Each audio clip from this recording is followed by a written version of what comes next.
রোহিঙ্গা প্রশ্নে জাতিসংঘে আবারও নীরব ভারত, আর মিয়ানমারের পক্ষেই ভোট দিল চীন।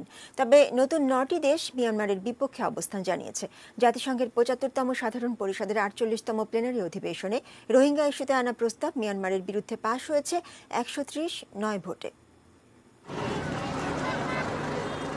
ইসলামী সহযোগিতা সংস্থা ওআইসি এবং ইউরোপীয় ইউনিয়নের আনার প্রস্তাবটি ছিল রোহিঙ্গাদের ফেরাতে মিয়ানমার যেন যথাযথ পরিবেশ তৈরি করে, যেখানে আইসিজেতে এবং আইসিসিতে রোহিঙ্গা গণহত্যার মামলা সহ অন্যান্য বিষয়ও তুলে ধরা হয়।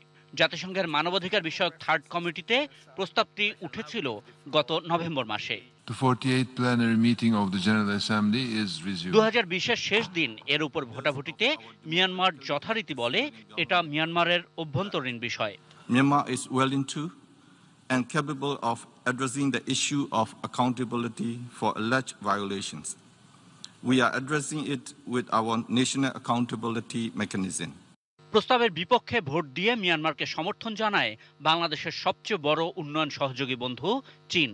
Russia, Belarus, Cambodia, Laos, Philippine, Vietnam ও জিম্বাবুয়েও মিয়ানমারকে সমর্থন করে।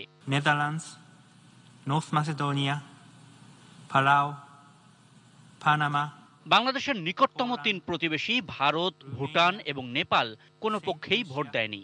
এদের মতোই নীরবতা পালন করেছে বাংলাদেশের অন্যতম আরেক বন্ধু জাপান সহ মোট 26 দেশ। Ukraine and the United States. তবে ক্যামেরুন, ইকুয়েটরিয়াল গিনি, নামিবিয়া, কেনিয়া, মোজাম্বিকের মতো 9টি দেশ যারা আগে রোহিঙ্গা ইস্যুতে মিয়ানমারের বিপক্ষে ভোট দেয়নি, তারা এবার অবস্থান পাল্টিয়েছে। এই 9 দেশ সহ মোট 130টি দেশ পক্ষে ভোট দেওয়ায় প্রস্তাবটি গৃহীত হয়। Resolution 4 is adopted. Ashikur Rahman Apu, ATN news.